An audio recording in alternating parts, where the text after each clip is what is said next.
এক মাস বাদে ৫ নভেম্বর মার্কিন প্রেসিডেন্ট নির্বাচন। চিরপ্রতিদ্বন্দ্বী ডেমোক্রেটিক ও রিপাবলিকান পার্টির প্রচারণায় মুখর নির্বাচনী মাঠ। শেষ মুহূর্তের প্রচারণায় ব্যস্ত সময় পার করছেন কামালা হ্যারিস ও ডোনাল্ড ট্রাম্প।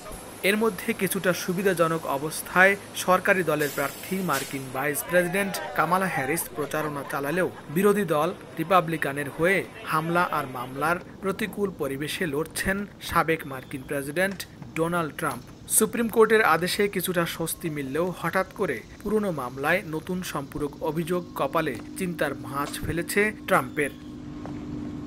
২০২০ সালের নির্বাচনে ডেমোক্র্যাট প্রার্থী জো বাইডেনের কাছে পরাজিত হওয়ার পর ট্রাম্পের বিরুদ্ধে নির্বাচনী ফল পাল্টে দিতে প্রতারণা ও দাপ্তরিক কার্যক্রমে বাধা দেওয়ার ষড়যন্ত্রসহ ৪টি অভিযোগ আনা হয়। চলতি বছরের ১ জুলাই সেই মামলা থেকে ট্রাম্পকে দায়মুক্তি দেয় যুক্তরাষ্ট্রের সুপ্রিম কোর্ট। প্রেসিডেন্ট হিসেবে সাংবিধানিক ক্ষমতা বলে ট্রাম্প দায়মুক্তি পাওয়ার অধিকার রাখেন বলে রায় দেন দেশটির সর্বোচ্চ আদালত।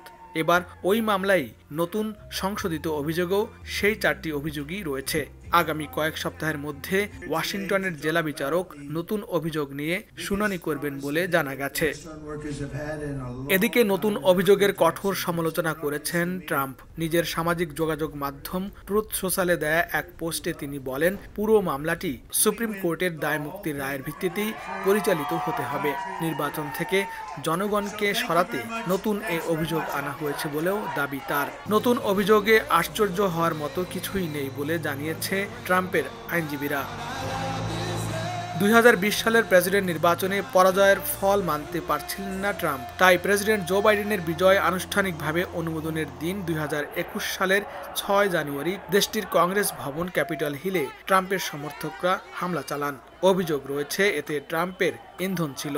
নির্বাচনী ফল পাল্টে দেওয়ার চেষ্টার অভিযোগে গত বছর ট্রাম্পের বিরুদ্ধে মামলা দায়ের করা হয়, যদিও এসব অভিযোগ অস্বীকার করেছেন ট্রাম্প। লস্কর আল মামুন, সময় সংবাদ, যুক্তরাষ্ট্র।